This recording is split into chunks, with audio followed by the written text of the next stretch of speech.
Evening, people. Going to just show some footage of the PCX with me out pottering around.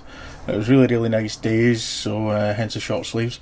Going to go over just first impressions, really. I've done maybe just 100 miles on it now, so figured it was a good time to kind of document it and get some thoughts down, as to what's what. What we're going to do is start with some of the positives, and I've got about 6 or 7 that are amazing, and there's a few kind of wee niggles I've spotted that are a bit easily fixable, I think, but just the way it goes with these things, nothing's perfect.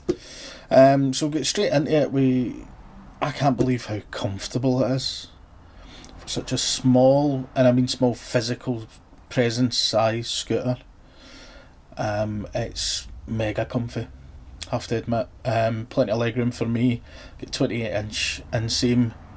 I'm about 5'8", 5'9", so I'm not exactly a giant by any means, although I am a giant in other ways, and it even, the rear suspension's handling the size of me perfectly well, no problem at all. So really excellent comfort that way. The kind of triangular handlebars, seat and foot position's great. I like having a couple of options on where the feet go as well. The looks of it, still can't get over how good the colour is in the flesh, especially in sunlight. Really picks up the light quite well. It's awesome, love it. Some of the things on it: dashboard, lovely clear. The indicators, you can't miss an indicator being left on in this thing. It's about a 4 foot wide indicator strip lighting up, telling you about it as well. The USB-C charger in the storage pocket, really handy. Run the cable out of that onto the phone holder. Just wrapped around the handlebars a couple of times to stop it flapping around, and it's charged the phone perfect there, no bother. Great, didn't seem to leave any kind of dent or anything in the seal round about the pocket, but because obviously you don't want any water getting in, but we'll need to keep an eye on that, see how it goes. And the storage pocket itself is a really good size. You can easily just stick your phone in there, charging, no problem. Plenty of space for your wallet as well. Not that you'll need it much for fuel, but there you go. And I really love the fact it's just got standard handlebars, because it gives you loads of options for mounting things. So I've got my quad lock phone mount holder on there with a vibration dampener, and I've had that. I can switch that between any bike, and it's great. It just goes on 2 seconds and it's fitted, and you've got your sat nav and stuff like that for you there. Awesome. Fitted it in the dealers actually before I left to ride at home. Different if you've got clip-ons, or if it's like the Yamaha NMAX where you've got that big shroud, then you need to go with a mirror mount, and that's, in my head, that's just not really as secure, and bearing in mind how expensive phones are nowadays, you don't want to risk losing it. The physical size of the thing is awesome. It's great for filtering. I've never been stuck yet, and it's all been round about town riding that I've been doing. Really nice and narrow, and also the stop-start, very unintrusive. Wasn't entirely convinced on this. Was pretty sure I was going to switch it off constantly, but I've left it. It's fine. Literally the second you touch the throttle, it fires back up. They're telling me it's to do with the fact it doesn't have a standard issue kind of alternator and starter motor. It's like a combined thing, so it's nice and easy that way. And for a 125, I do love the performance of it, especially up to about 45-50. She's plenty nippy, no issues there at all, and I'm a big guy.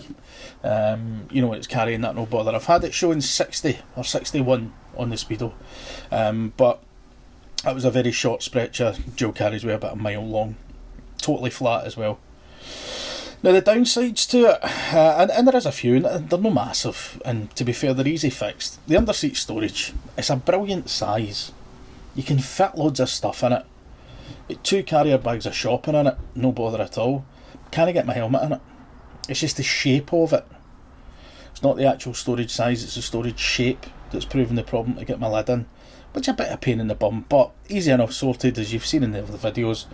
I've already fitted my GV rack and top box anyway, so that's fine, that's not that big an issue.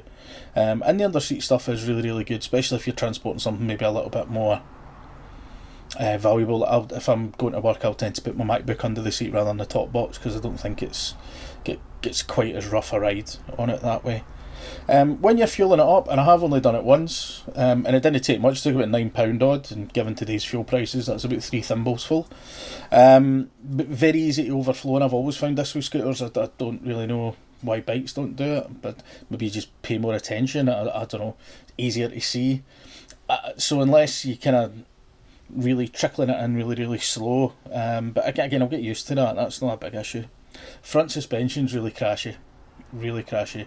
I'm not saying you feel every bump on the road, but it bottoms out a lot. I'm looking at some upgrades on that. So I've found YSS do a front fork upgrade kit. I think it's, if I'm right, it's progressive springs and cartridge emulators and adjustable preload and stuff like that. So we need to have a look into that one. Probably chuck some rear shocks on it at the same time just to see what it's like. Maybe some slightly heavier fluid, I don't know. But it's fine, it's comfortable, but just with the state of the roads nowadays, you know, you're crashing around a lot. The standard screen is utterly, it's just a waste of space. It does nothing screen wise. It looks nice, but that's it.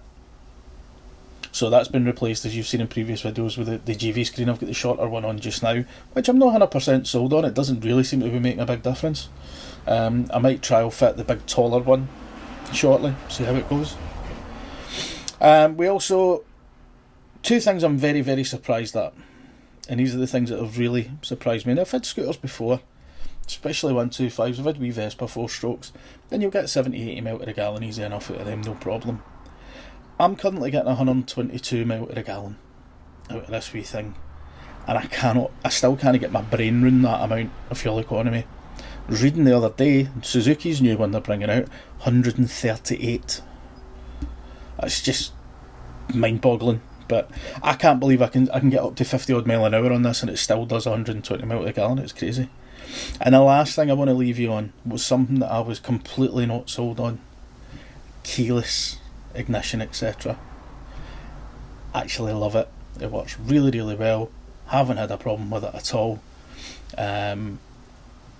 Still a bit of a gimmick, I think. I mean, I would have probably rather had the scooter a couple of £100 cheaper, but it's very handy if you're getting on and off and you're getting into your top box.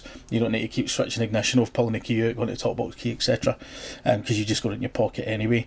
So you can just rock up, side stand down, engine will cut out, take your package out, fire it in the post box or parcel locker or whatever, and away you go. Nice and easy.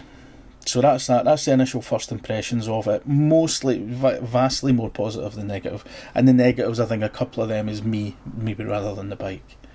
So we'll see how it goes. And what we'll do is we'll do a catch up at 500 and then 1,000 or so as we go on with it, and we get some more commuting done when I get back to work. And we'll see how she progresses. Cheers, guys.